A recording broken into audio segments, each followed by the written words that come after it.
So this is the scene looking towards 183rd Street, Prospect Avenue, where a shooting took place, a shootout, what police are calling a gang shootout, took place just after 3 o'clock this morning.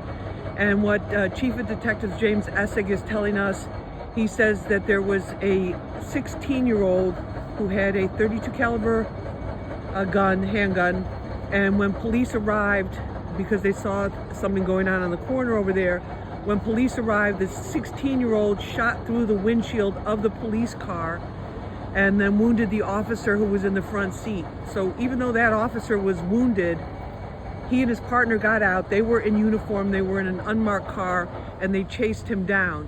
So as they were catching the 16-year-old,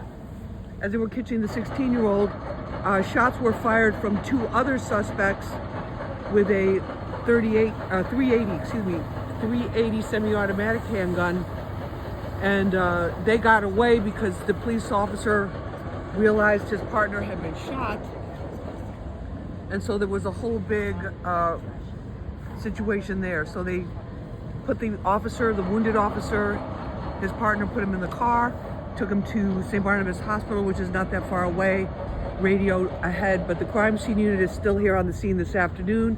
You can see, let me see if I can zoom in for you guys and give you a really good shot of those. See if we can get in there. You can see the orange cones there with some of the bullets. They said they recovered 6 shells from the .32. They recovered multiple shell casings from the .380. And they're also saying that this location, Prospect 183rd, down the block there, this is as close as we're allowed to go, is a known gang location where there have been previous incidents. So that's what I'm working on today. Pretty crazy.